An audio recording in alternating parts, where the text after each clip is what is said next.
Hello, Cody. You want to learn how to make sourdough bread, and this is the start.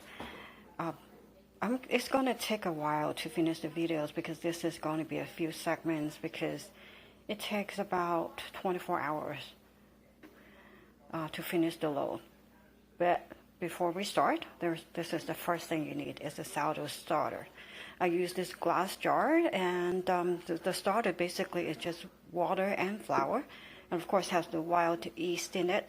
Well, maybe once a week I make bread, then I will feed the starter and to allow the starter to continue to grow. Now without feeding the starter will eventually starve to death. So this is the number one thing you need to have. As first I'm going to start making a sponge. I will show you exactly what it means. Now just put the starter into a glass bowl.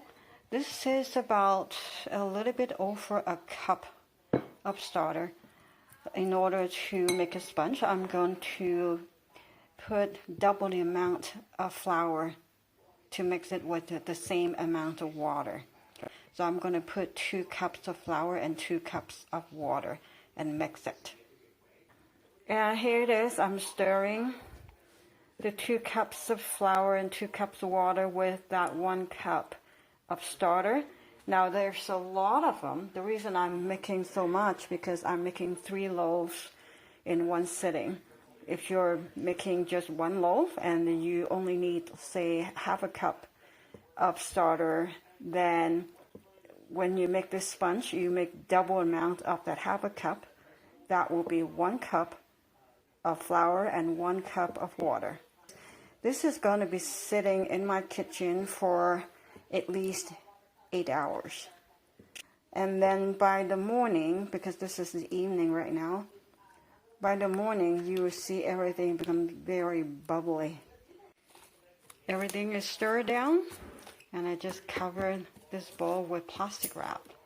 Now this is the morning, and if you look at the sponge right now, it's very fluffy and bubbly.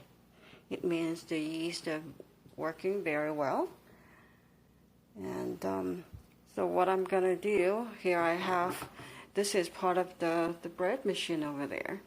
The reason I'm using a bread machine because it has a dough option, and so instead of using the bread machine to bake, I'm just using the bread machine to make a dough, and then I'll bake it in the oven. So I will save 1 cup, this is a measuring cup, and put in here. I'll put 3 cups of the sponge in here. Now I just saved 1 cup of the sponge in the jar. I just put a little bit of flour in there, probably a little bit over like a 1 tablespoon, and just stir it down. And I'm going to put the lid back on and put it back into the fridge for next time. I have 3 cups in this bread pan. Now the reason I have 3 cups in here is because I'm going to make 3 loaves. If you're going to only make 1 loaf, then you use only 1 cup of the starter. And of course, because I'm going to make 3 loaves in here, so I have 3 cups of starter, and for each cup of starter I'll add 2 cups of flour. It means since I have 3 cups of starter, so 3 times 2, that would be 6 cups of flour. For here, I have 6 cups of flour just added in there. I'm going to put salt. For each loaf, you want to put 1 teaspoon of salt in it. So since I'm going to make 3 loaves, that will be 3 teaspoons. Okay, let me pop this in. There we go. There's one more ingredient needs to go in, is water. I just got some water here. This is roughly about 1.5 cups. The good thing about making bread is that bread is very forgiving. It doesn't need to be very exact unless you're looking to be like what we call a purist. Like you follow the recipe to the T, and you expect the outcomes the same every time.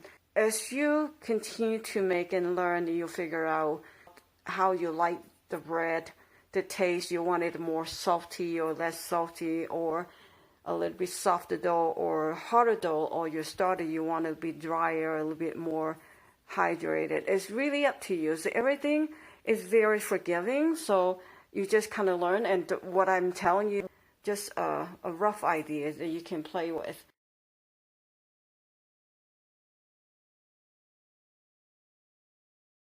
This is not exact science. You just kind of, you make bread by the look and feel and the smell. Okay. You don't really have to do this part if you're making just one loaf, because the machine should be able to handle that. Okay, here's the bread machine. I have the dough cycle going right here. And I think it starts at 1 hour and 10 minutes.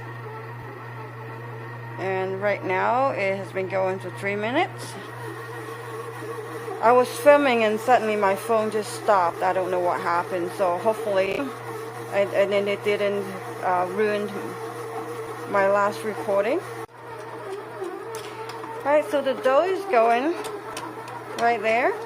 And it has been going for about 12 minutes.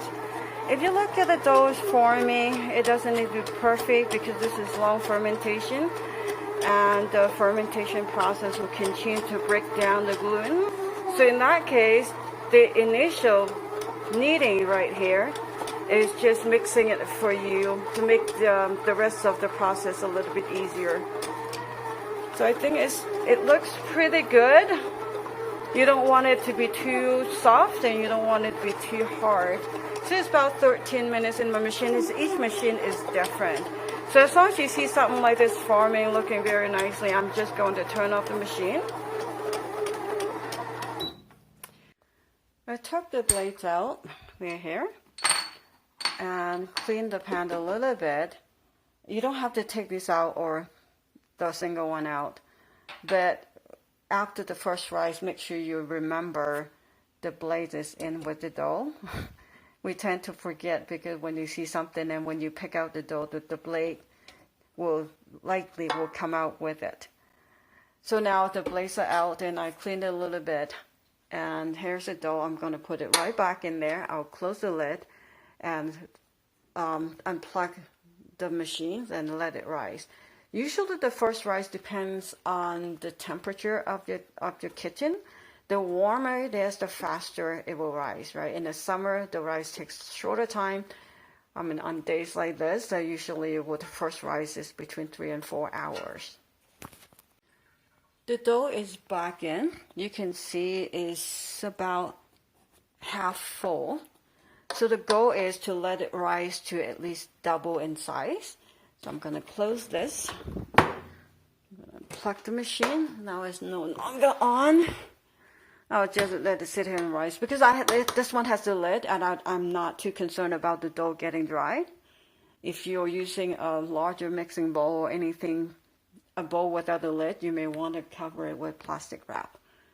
Okay, I will be back maybe 3 hours to check it again, but likely it will go for 4 because it's such a cold day. Now a few hours later, I can see it's risen quite a bit. Actually, it's more than double. I would say 2.5 times. It doesn't really matter. It can go to like 3 times as big. Sourdough is very forgiving. I'm just going to take this out. Now, since this is a very large dough, right, so I'm going to divide it into 3 portions and make 3 loaves out of this. It doesn't really matter what shape it is. They taste pretty much the same because it's the same dough, right? But then the texture will be a little bit different. This one will be a little bit different than the other 2. The reason being because I'm going to put this one in a loaf pan like this. This is why it's long and skinny. And these 2, I'm going to put them in these guys. This is basically, they're the Dutch oven. They have a lid.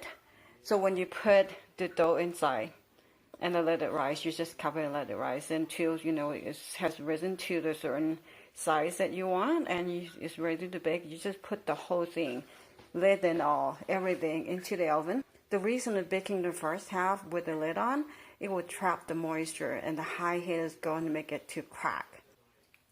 And the second half when you remove the lid, and the heat will, it gives it the really brown, crusty brown color. Here are the three of them, and I just lightly dust the bottom of the bowl with a little bit of flour. I'm going to cover them. Let them rise the second time. And this one I'm going to put it in the microwave without turning it on. Here they are for the second rise. This is a little bit after 2. And I would imagine today is not very cold. Actually, it's sunny outside. I would imagine about 2.5 hours, no more, they will be ready to go in the oven. Now I preheated the oven to 475 degrees. And I have these 2 loaves right here. They have risen quite nicely. So I'm going to score them with a sharp blade. Actually, this is not very sharp anymore, so let's hope it's going to work. It doesn't matter how you want to score it. Basically, when you score it, it's kind of encourage it to open up on the top, the crust. So I'm going to do this. This is, I'll make a cross. Okay. This one I'm just going to do 3 slashes. Yeah, it's not very sharp anymore, but it should do. Okay. I'm going to put the lid back on. And they're going to go in the oven. In the oven, close it. Now I'm going to drop the temperature to 450. The reason I started it at 475 because once you open the oven door, and it's going to lose some heat. If you set it to 450, when you open the door, the oven will not be 450 after you open it. So I'm going to start. Oops, let's try again. Okay, I'm going to bake for 30 minutes. This one in the loaf pan is not quite ready, but that's a good thing because my oven is only big enough to accommodate the first 2. And I'm going to wait for this one to rise fully, maybe for another 45 minutes or an hour. And then I will bake this one separately. Okay, this is how it looks like right now after the first half an hour. And you see that's quite pale, right? So I'm going to put it back into the oven. Now the 2 of them are in the oven without the lid. I'm going to close it again. I'm going to drop the temperature to 375. Okay. I'm going to bake for another 30 minutes.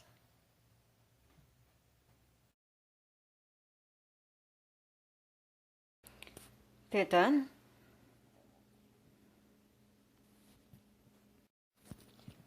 Well, the other 2 loaves just came out, and this one is ready to go in.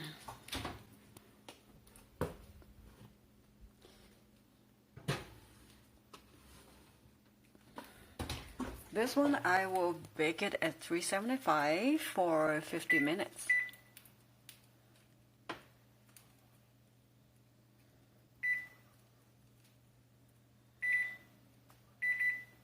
There we go. Now you can listen to this.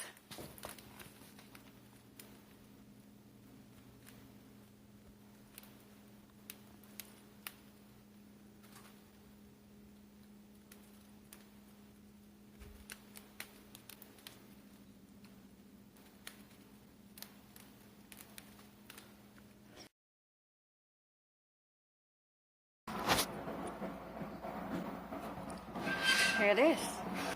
We usually use this for sandwich bread.